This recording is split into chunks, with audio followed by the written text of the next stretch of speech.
Hello बच्चों, let's see this question.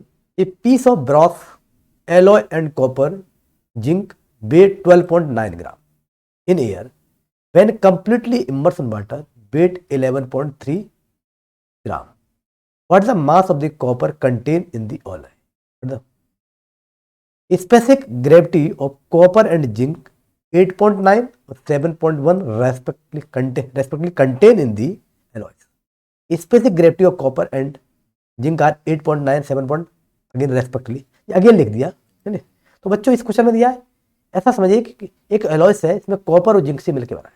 अगर air में उसका वजन कितना है 12.9 ग्राम है, और अगर पानी के अंदर डुबाए तो उसका 11.3 हो जाएगा। तो mass of the copper contain उसमें कितना कंटेन करेगा, इनकी स्पेसिफिक ग्रेविटी इसके अंदर आपकी गिवन है। ठीक, तो सीधी सी बात, तो be going to directly solution of the question here. ठीक है बच्चों, अब क्या करना, आपके अंदर फील तो बन गई होगी, पढ़ते टाइम आपको बन जाना चाहिए ना।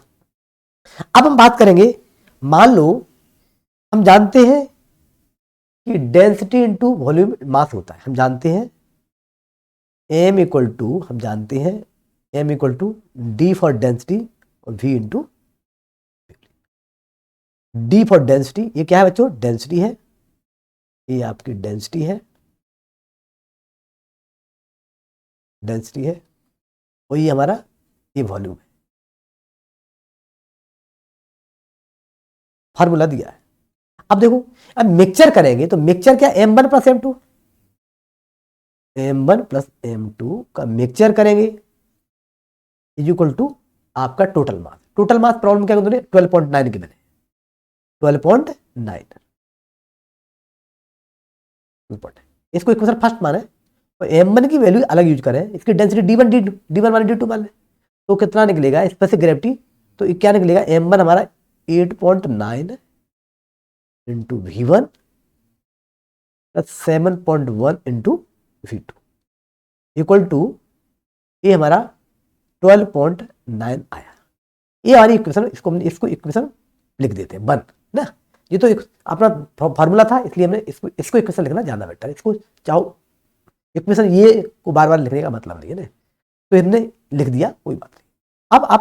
अब क्या करेंगे, अब देखो v1 पीट, अब क्या करेंगे डिस्प्लेस वॉल्यूम, तो डिस्प्लेस वॉल्यूम हम दूसरा लिख देंगे v1 वॉल्यूम क्या होता है v1 plus v2 is equal to जो मास लॉस मास हुआ, तो लॉस मास कितना है 1.6 upon density of the rho W equal to 1.6 है। ये हमारी सेकंड इक्वेशन को कहना ज्यादा बेटर है।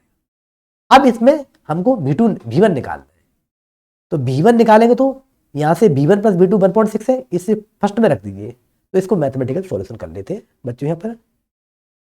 तो be going to calculation of the question here, इस सेकंड इक्वेशन को इसमें यूज करें, तो हम इस फर्स्ट इक्वेशन को यूज करेंगे 8.9 into v1 plus 7.1 into 1.6 minus v1 equal to 12.9 के बराबर है। ठीक है बच्चों, अब देखिए, तो इसमें जब वैल्यू निकलेंगे तो 7 पॉइंट इंटू 1.6 है ना, तो और 8.9 1.6 घटा देंगे तो डायरेक्ट लिखते हैं 1.8। मैथमेटिकली आपके स्टूडेंट है तो आप लिख सकते हो डायरेक्ट v1 8.9 में 7.1 घटा दें, कितना निकालेंगे आपका 7.1 घटा देंगे तो 1.8 बचेगा। अब और ये 7 पॉइंट इंटू 1.6 इसको हम लिख देंगे 12.9 और माइनस इधर को ले गए, कितना है 7.1 इंटू मल्टीप्लाइड 1.6। क्लियर, तो देयरफॉर आपका v1 कितना निकलेगा, v1 इक्वल टू, इसको कैलकुलेट करेंगे तो 11.36 निकलेगा। इसको चाहो एक बार और लिख लें, 12.9 और माइनस 11.36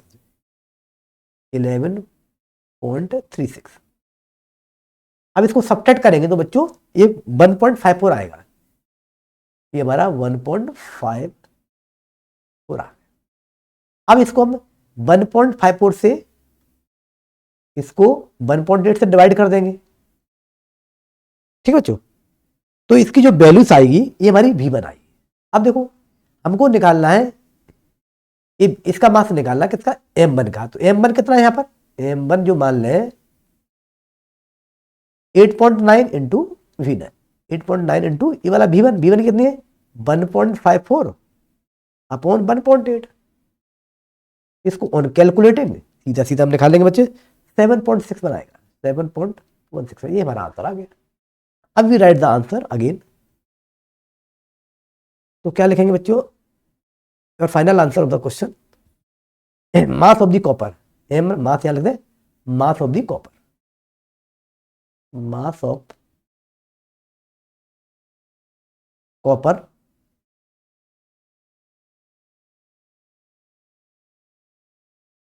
कॉपर या Cu लिखे, ये आपका 7.61 ग्राम।